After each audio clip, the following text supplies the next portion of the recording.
Ils n'ont plus le temps, les gars. Ils n'en ont pas du tout. Vous le savez. Face aux concurrents, le service minimum pour le Barça, c'est 3-0. Ce qui m'a le plus impressionné aujourd'hui dans leur match, c'est la présence d'un joueur éternel au sein de leur formation.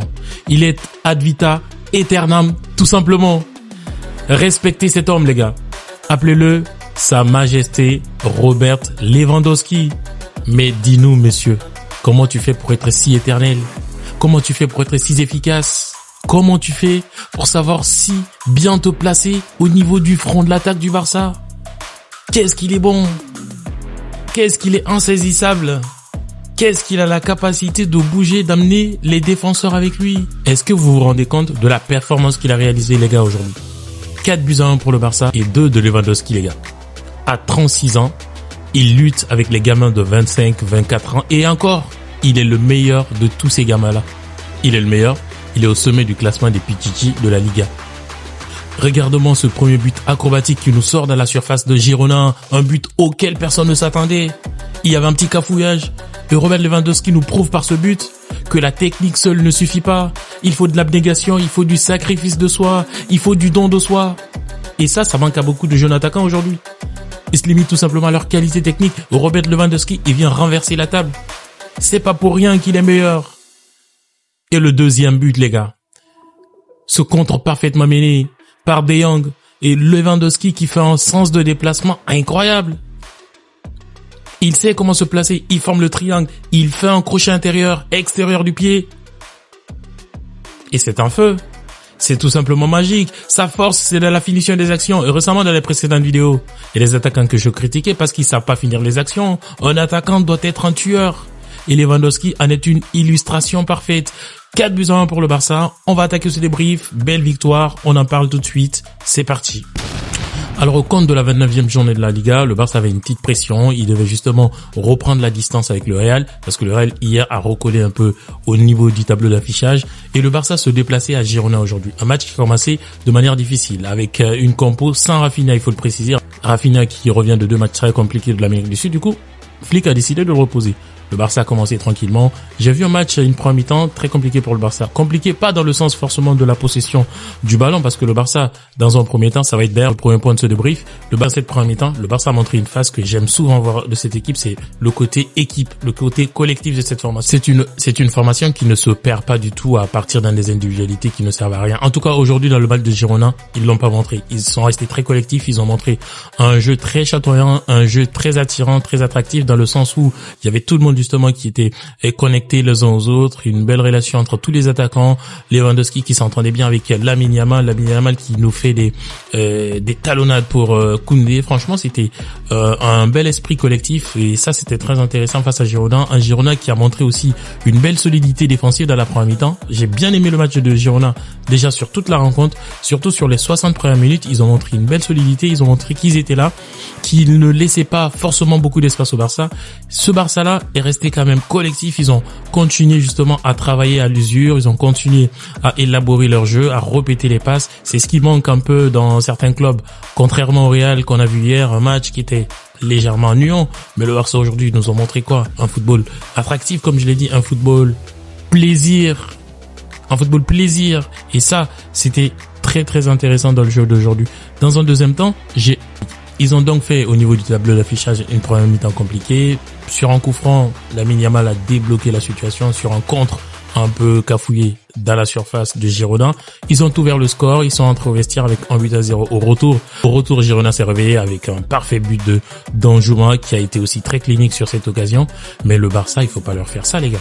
Si tu connais pas cette équipe, faut pas aller sur ce terrain parce que ils vont te montrer qu'ils ont 3 classes de différence avec toi. C'est ce qu'ils ont montré aujourd'hui. Le Barça, quand il joue contre des équipes qui sont censées être des concurrents directs, résultat, le service minimum, comme je l'ai dit, c'est 3-0.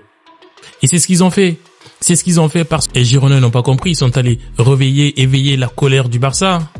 Et cette équipe a montré tout simplement qu'elle est l'une des équipes les plus efficaces de toute l'Europe cette saison, les gars. Ils ont eu que des demi-occasions, mais ils ont été très très très bons. Lewandowski sur son but acrobatique qui marque, il montre que même si le jeu il est compliqué, il va aller chercher son but, il va aller l'arracher. Il n'attend pas que le but il vienne à lui. On voit également au courant du match que le Barça a du mal des fois à se créer des occasions parce que Girona reste bien regroupé derrière. Mais ce Barça-là, Les gars, ils sont forts, ils ont du joueur de très très bonne qualité. C'est vrai qu'en premier mi-temps, les Gavi et les Pedri avaient du mal un peu, mais depuis l'entrée en jeu de De Jong, les gars, la classe, la qualité, la capacité de De Jong, les gars, à faire des contrôles orientés, à effacer ses adversaires avec une qualité exceptionnelle tout simplement. On parle souvent de Pedri dans le milieu du Barça, de Gavi. Mais les gars, De Jong, c'est un autre niveau, c'est un level au-dessus. Ce contre qu'il a rondement mené, il a permis justement à l'attaque du Barça de se montrer tout simplement sous son meilleur jour. Et on a vu un quatrième but du Barça d'un joueur qu'on considérait avant comme un tocard de cette équipe. C'est tout simplement Ferran Torres. Et aujourd'hui, il est sur une ascension intéressante, une ascension qu'on ne peut pas passer sous silence, comme je l'ai dit. Aujourd'hui, Ferran Torres, il est devenu un autre joueur. Il est sur une pente ascendante. Il s'est remplumé. Flick lui a donné une autre confiance. Il lui a dit qu'il était devenu un attaquant qui pouvait finir les actions. Et sur une demi-occasion également, il a marqué le 4e du Barça. C'est tout simplement des garçons qui jouent en équipe. C'est quelque chose de très intéressant. C'est ce qu'on recherche aujourd'hui dans des grands clubs. C'est ce qu'on recherche. Mais cette équipe du Barça, franchement, moi je vous le dis, j'ai pas envie de faire les annonciateurs ou je sais pas les oiseaux de mauvais augure, mais je pense que cette équipe elle va au moins remporter un trophée cette saison. Ça c'est sûr, parce que ce qu'il propose c'est quelque chose d'identifié. Quand tu le vois coacher cette équipe, tu sens qu'il y a de la sérénité, tu sens qu'il y a quelqu'un qui travaille, qui a un travail de maîtrise dans cette équipe. C'est d'ailleurs le 3e point de mon analyse. Après avoir parlé de l'efficacité, après avoir parlé du qualité du jeu collectif du Barça, il faut parler de la sérénité de cette équipe, les gars. Il faut parler de la maîtrise de cette formation. Ils sont tombés dans un moment de doute pendant la première mi-temps. Ils étaient un peu perdus. Ils se disaient que ça allait être compliqué. Et surtout, je pense aussi que l'erreur dans le match d'aujourd'hui, c'est que Girona, ils ont sorti un joueur qui ne devait pas forcément sortir et ça leur a porté préjudice dans cette rencontre parce que ce numéro 10, il était quand même pesant, il avait du poids, il avait le poids de l'or dans cette rencontre, mais ils l'ont sorti.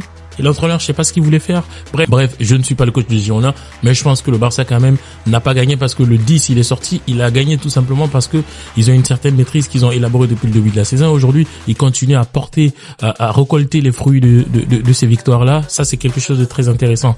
Pour pouvoir peut-être distinguer les joueurs qui ont été très bons aujourd'hui, on ne peut pas vraiment tirer un joueur qui est sorti du lot. Peut-être Lamine Yamal sur le côté droit, il a été très remuant, il a été dans la provocation. D'ailleurs, quand on voit le but qu'il met sous coup franc, c'est vrai qu'il y avait un petit cafouillage de la défense, mais il faut quand même respecter la prise d'initiative de ce garçon. Il est toujours dans la provocation. Ça, c'est quelque chose qu'on ne peut pas ne pas voir dans la rencontre tout simplement. Et Lewandowski qui a pesé de tout son poids sur le front de l'attaque. Au milieu, Pedri. C'est pas un Pedri des grands soirs, mais un Pedri dans la maîtrise, un Pedri dans le contrôle du milieu, un Pedri qui ne se fait pas dicter le jeu, un Pedri qui imprime sa façon de jouer, qui impose sa façon de jouer à l'adversaire. Et ça, c'est quelque chose qu'on ne peut pas ne pas voir non plus dans le match du Barça. Et au niveau de la défense, totale maîtrise, moi je pense que à part le but de Danjuma, le Barça est sans faute aujourd'hui. On ne peut pas parler de choses négatives. Ils ont été très très bons sur toute la ligne, Respect à Hansi Flick, respect Lewandowski, respect également à Lamine Yamal qui s'entend bien. Peut-être que la seule chose que je pourrais dire, il faudrait penser quand même de temps en temps à sortir Jules Koundé parce que le mec il ne fait qu'enchaîner, il va finir par se cramer à un moment donné. Ah ouais, logiquement. Bref. C'était ma petite analyse du jour. Retiens tout simplement que le Barça a repris le large parce qu'ils sont à 3 points du Real, ils sont à 9 points de l'Atlético de Madrid, ils sont bien partis pour finir champion d'Espagne si personne ne les arrête. Et si t'es d'accord avec mes analyses ou si t'as aimé ce que j'ai fait, like et abonne-toi parce que ça va me permettre justement de soutenir la chaîne. On est parti pour de prochaines analyses dans très très très vite.